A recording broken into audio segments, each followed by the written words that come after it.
મિત્રો અહીંયા ભોજના જય માતાજી, જય શ્રી કૃષ્ણ. મિત્રો આ મંદિર આવેલું છે જાસલપુરની અંદર, જ્યાં કડીથી 12-13 કિમી જેટલું થાય છે અને મહેસાણાથી 30-32ની આસપાસ થતું હશે. તો મિત્રો તમે દર્શન કરવા આવો તો જરૂર આવજો. પૂનમના દિવસે ખૂબ જ ભીડ હોય છે, મજા પણ આવે છે અને સુખડીની એવી પ્રસાદી એ ચડાવવામાં આવે છે.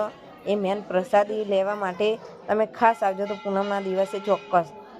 જે જાસલપુરથી કડી 7મા માળની મેલડી કહેવામાં આવે છે મલ્હારરાવની, ત્યાં આ જ માતાજી ત્યાં છે. તો મિત્રો અહીંયા પણ દર્શન કરવા જરૂરી છે અને વાવ પણ છે બહાર, એ તમને આગળના વિડીયોમાં બતાવીશું. તો વિડીયોની અંદર કન્ટિન્યુ બન્યા રહેજો. જય જય કરો, જય માતાજી. ચાઉનમાં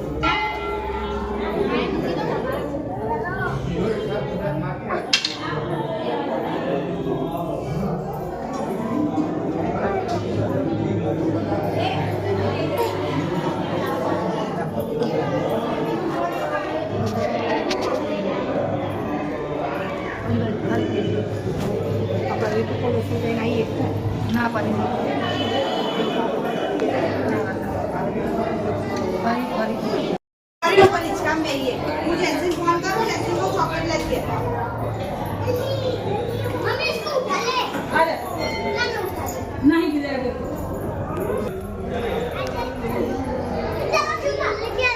देखो यार नक्शू के अंकल आए।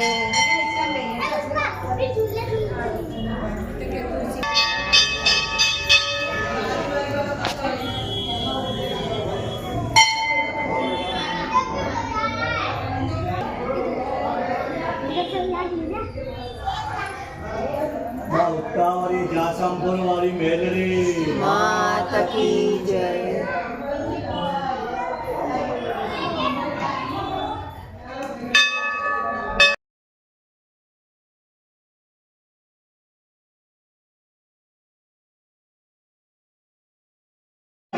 જો મિત્રો અહીંયા આગળ માતાજીનો થાળ ચડે ને તે સુખડીના થાળ માટે આવ્યા છે બધા, ઢોલ વાગતીઓ પણ પછી ચડાવશે.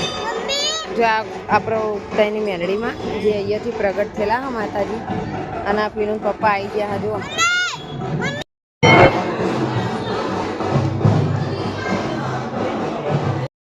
દર્શન કરીને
આ બગીચા જેવું છે ને, ધર્મશાળા ને એવું બધું રહેવા માટેની સગવડ હોય આગળ.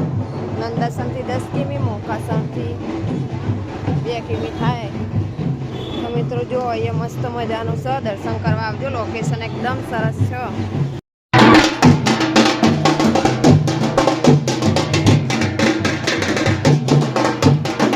મિત્રો અહીંયા ભોજનાલયની મસ્ત મજાની અહીંયા સગવડ પણ કરવામાં આવી છે, બતાવીએ તમને.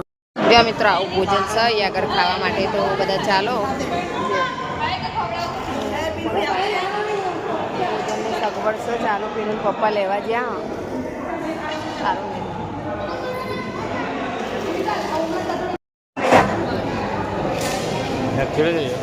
અમે આટલા બધા ખાસું બધું ટોળું અમુકના વિડીયો લેવાના નહીં અંદર. કેવું જમવાનું તો તને પૂછતા હતા ને અંદર કે નહીં? હા પેલા બધા બેઠા અંકલ આવજો. અમારા અંકલ પહેલી વખત જ આવ્યા.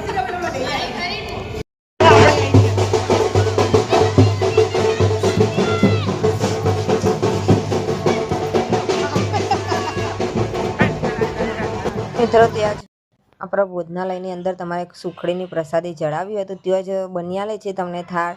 તો ત્યાંથી તમે પૈસા આપી અને તમારે જેટલાની સુખડીની થાળી ચડાવવી હોય એ પ્રમાણે આપી અને પછી તમે ચડાવી શકો છો. તો અવશ્ય મુલાકાત લઈ દો. જાસલપુર કડી જોડે આવેલું છે. નવા હોય તમારી ચેનલને સબસ્ક્રાઈબ કરી લેજો અને બેલ આઇકન દબાવવાનું ભૂલતા નહીં, જેથી કરીને નવા વિડીયો તમારા સુધી પહેલાં પહોંચી જાય. તો કમેન્ટમાં પણ જય મેરડીમાં ત્યાં સુધી લખી દેજો. અને મંદિરના બહાર જ થોડુંક જ સામે જ ની સાઈડ આપણે ભોજનાલય આવેલું છે અને બાજુમાં જોગણી માતાનું મંદિર છે. તો આ બહારનો ભાગ આવી રીતે કંઈક દેખાય છે. જો કેટલું મસ્ત મંદિર સુહામણું લાગે છે. પૂનમના દિવસે તો બહુ જ ભીડ હોય છે ત્યાં ભક્તોની. તો તમે પણ દર્શનનો લાવો અવશ્ય લે. તો મિત્રો અહીંયા પાર્કિંગની પણ સુવિધા કરવામાં આવી છે. જોઈ શકો છો તમે આ જગ્યાએ તમે પાર્કિંગ બહારની સાઈડ મૂકી શકો છો અને પછી ત્યાં જ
આવ્યો ટેમ્પો આપણે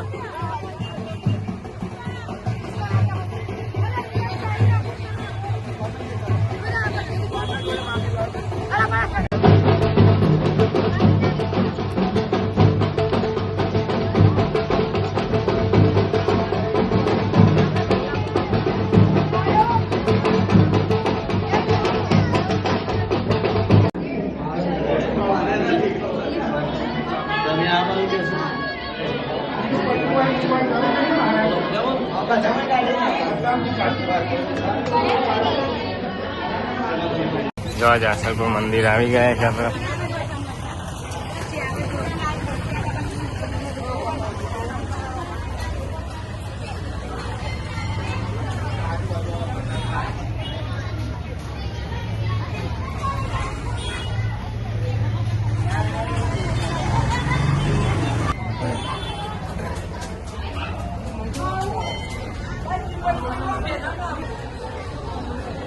આ કૂવો હજો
મિત્રો એ દર પૂનમના દિવસે ઉખડીની થાળી માતાજીને ચડાવવામાં આવે છે, કારણ કે એવું માનવામાં આવે છે પ્રસાદી રૂપે અહીંયા સુખડીની થાળી કોઈને માનતા નહીં હોય, એવી બધી રીતે બધા ચડાવતા હોય છે.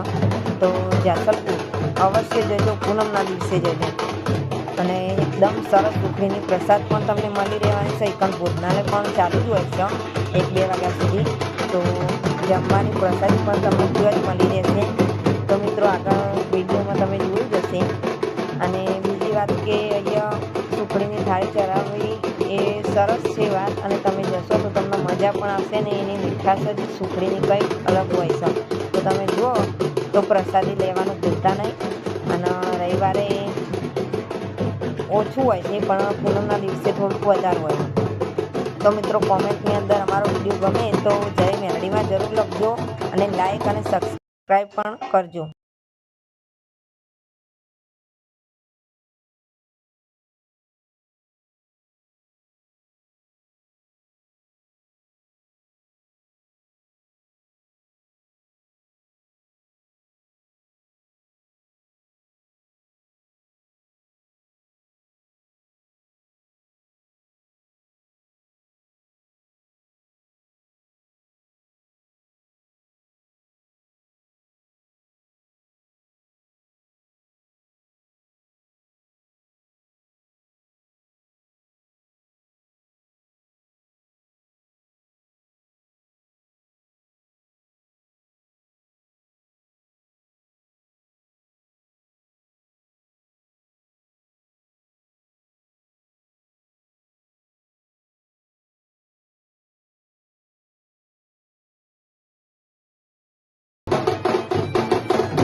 મિત્રો આવા નવા વિડીયો જોવા માટે અમારી ચેનલ સબસ્ક્રાઇબ કરી દેજો, બેલ આઇકન દબાવવાનું ભૂલતા નહીં, જેથી કરીને નવા વિડીયો તમારા સુધી પહેલાં પહોંચી જાય. ને હવે મળીશું નેક્સ્ટ વિડીયોમાં. ત્યાં સુધી આવજો. Bye bye. જય માતાજી, જય શ્રી કૃષ્ણ.